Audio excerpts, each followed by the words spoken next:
हाय folks, welcome back. इस video के अंदर हम डिस्कस करने वाले हैं logical operators in Java. Logical operators Java के अंदर मल्टीपल कंडीशंस को कंबाइन करने के लिए यूज किए जाते हैं। हमने लास्ट वीडियो के अंदर डिस्कस किया था रिलेशनल ऑपरेटर्स को, और रिलेशनल ऑपरेटर्स के हेल्प से आप कोई भी कंपैरिजन किसी भी वेरिएबल्स के बीच में आप कोई कंपैरिजन कर सकते हो, या किसी वैल्यूज के बीच में कोई कंपैरिजन कर सकते हो, और based on the comparison result relational operators आपको ट्रू एंड फॉल्स रिटर्न करते हैं। लेकिन अगर आपको मल्टीपल कंपैरिजंस एक ही स्टेटमेंट में करने हो, तो उन कंडीशंस को, उन कंपैरिजंस को कंबाइन करने के लिए आप लॉजिकल ऑपरेटर्स का यूज करते हो। जावा के अंदर जो लॉजिकल ऑपरेटर्स अवेलेबल वो हैं first one is logical and. Logical and के केस में क्या होगा कि आपके एक्सप्रेशन के अंदर जितनी भी कंडीशंस हैं वो सारी की सारी सेटिस्फाई होनी चाहिए। This is what logical and recommends. Logical and अगर आप यूज करते हो तो सारी की सारी conditions, it is a case of all, सारी की सारी कंडीशंस आपकी सेटिस्फाई होनी चाहिए। सेकेंड वन इज लॉजिकल और के केस के अंदर क्या है कि जो भी कंडीशंस आप यूज कर रहे हो उसमें से अगर एक कंडीशन भी सेटिस्फाई करती है, अगर एक कंडीशन भी ट्रू रिटर्न करती है, that means overall statement will return true. And last one is logical not. Logical not is a unary operator जो आपकी बुलियन वैल्यू पर काम करता है, और जो भी बुलियन वैल्यू उस टाइम के ऊपर प्रेजेंट है एक पर्टिकुलर कंडीशन के अंदर, उस वैल्यू को रिवर्स करने के लिए लॉजिकल नॉट का यूज किया जाता है। जैसे अगर आपके पास वैल्यू बुलियन टाइप की ट्रू है, और अगर आप ट्रू को लॉजिकल नॉट के साथ यूज करते हो, इट विल बिकम फॉल्स। और अगर वैल्यू आपके पास फॉल्स है और उसको लॉजिकल नॉट के साथ यूज करोगे, it will become true. Let us discuss all these logical operators in Java with the help of any example now. Let us create a class first.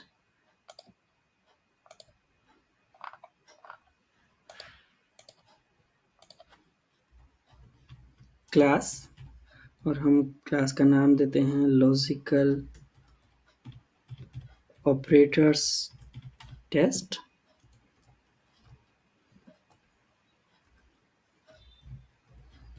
Public static void main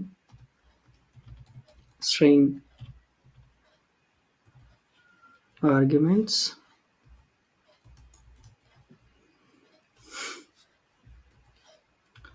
Okay, let us declare and initialize few variables. Declare and initialize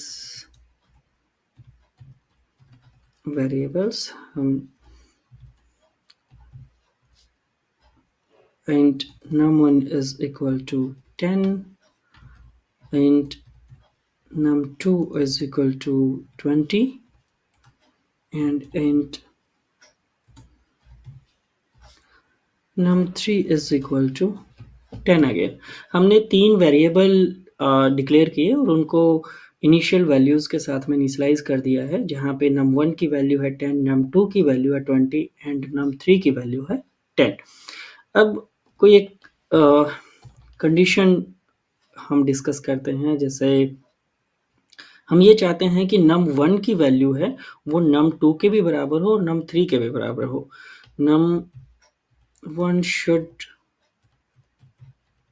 be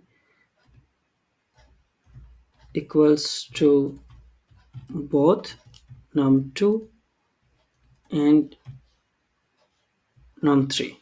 okay, अब हम एक condition को, दोनों conditions को combine करते हैं। system.out.println अब यहाँ पर हमने एक कंडीशन जो दी है उसके अकॉर्डिंग हमारा जो नंबर 1 है, वो नंबर 2 के और नंबर 3 के दोनों के इक्वल्स होना चाहिए। तो इसका मतलब ये जो केस बन रहा है, ये केस बन रहा है एंड का, ऑल का, कि सारी की सारी कंडीशंस जो हैं वो ट्रू होनी चाहिए। तो इसके लिए हम क्या कर सकते हैं, एक कंडीशन हम यहाँ पे लिखते हैं, num1 इक्वल्स नंबर 1 जो है वो नंबर 2 के बराबर होना चाहिए। एंड एक और कंडीशन है,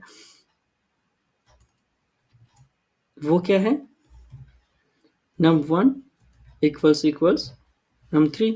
num1 जो है नंबर 2 के भी और नंबर 3 के भी इक्वल्स होना चाहिए। तो हमने क्या किया कि पहले नंबर 2 के साथ में कंपेयर किया और नंबर 3 के साथ में कंपेयर किया और फिर दोनों कंडीशंस को एंड लॉजिकल ऑपरेटर्स के साथ कंबाइन कर दिया।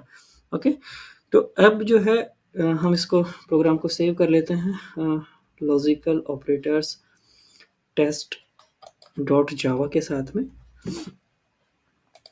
ओके, और अगर हम इन कंडीशंस को देखें तो क्या num1 इक्वल्स num2 है, क्या 10 20 के इक्वल्स है, नहीं। तो इसका मतलब ये जो कंडीशन है ये आपकी फॉल्स रिटर्न करेगी और ये कंडीशन जो है आपकी, ये आपको ट्रू रिटर्न करेगी।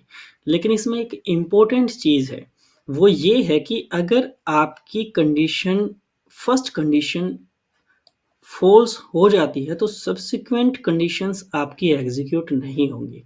तो सिस्टम, जेवीएम जब इसको एग्जीक्यूट करना स्टार्ट करेगी, num1 इक्वल्स num2, वो चेक करेगी क्या कंडीशन ट्रू है। ये कंडीशन जैसे ही उसको फॉल्स मिली तो उसने आगे का जो कोड है उसको एग्जीक्यूट नहीं करेगी और वो सीधा जो है इस स्टेटमेंट का जो रिजल्ट है वो फॉल्स रिटर्न कर देगी। लेकिन अगर हम इसको रिवर्स कंडीशंस के साथ में अप्लाई करें, जैसे यहाँ पे हम लिख देते हैं num1 इक्वल्स num3 और यहाँ पे हम num2 डाल देते हैं। तो अगर आप इस एक्सप्रेशन को देखो तो यहाँ पे क्या है कि num1 equals num3, 10 equals 10, yes. तो ये कंडीशन ट्रू है। तो इसका मतलब अब ये कंडीशन ट्रू हो गई है तो सब्सिक्वेंट कंडीशंस जो हैं वो चेक होंगी। सब्सिक्वेंट कंडीशन के अंदर यहाँ पे num1 इक्वल्स num2, तो ये फॉल्स हो गई तो फिर भी रिजल्ट आपका फॉल्स ही आएगा। लेकिन इंपॉर्टेंट चीज ये है कि जेवीएम जो है इस कोड को एग्जीक्यूट करेगी, सेकंड कोड को, क्योंकि पहली कंडीशन उसको ट्रू मिल गई है। लेकिन इस केस में, पहले वाले केस में num1 इक्वल्स num3 ये एग्जीक्यूट ही नहीं होगी क्योंकि पहली कंडीशन आपकी फॉल्स हो गई है। ये एक इंपॉर्टेंट पॉइंट है जो आपको नोट करना है। और ये सिर्फ फर्स्ट की बात नहीं है, यहाँ पे अगर आपकी और कंडीशंस भी होती यहाँ पे, तो जिस भी कंडीशन, जो भी पहली कंडीशन होगी जो फॉल्स हो रही है उसके बाद वाली कंडीशंस आपकी एग्जीक्यूट नहीं होंगी। ओके, एक बार इसको प्रिंट करा लेते हैं, एग्जीक्यूट कराते हैं कोड को।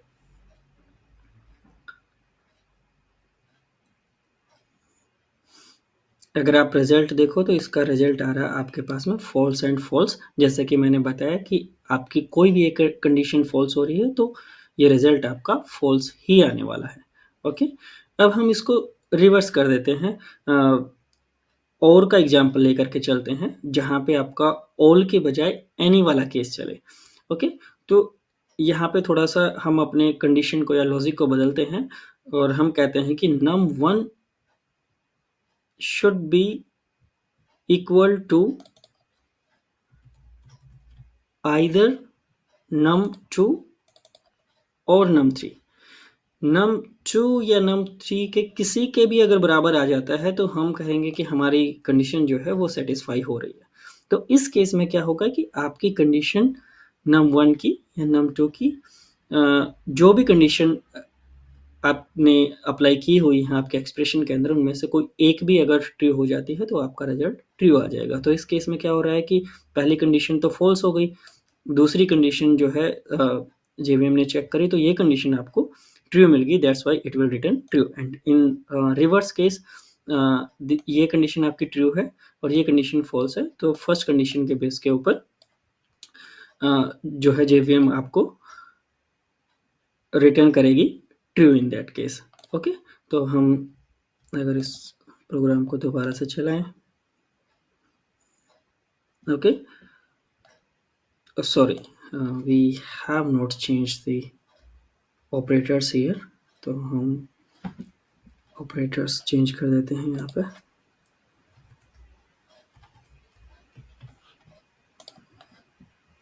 दोबारा चलाते हैं। You can see the value is printed as true and true here. Let us discuss logical not now. Logical not के केस में हमने क्या डिस्कस किया था कि जो भी आपके पास बुलियन टाइप की वैल्यू होगी उस बुलियन टाइप की वैल्यू को लॉजिकल नॉट रिवर्स कर देगा। अगर ट्रू है तो फॉल्स कर देगा और फॉल्स है तो ट्रू कर देगा। अब अगर हम इस एग्जांपल को देखें तो ये जो कंडीशन है आपको, ये कंडीशन आपको रिटर्न कर रही थी फॉल्स और ये कंडीशन आपको रिटर्न कर रही थी ट्रू। और का केस लगा हुआ था, इसी वजह से आपका जो रिजल्ट आ रहा था वो ट्रू आ रहा था। तो अगर हम num1 इक्वल्स num3 को रिवर्स कर दें, यहाँ पे हम लॉजिकल नॉट का यूज करें तो आपका रिजल्ट क्या आना चाहिए?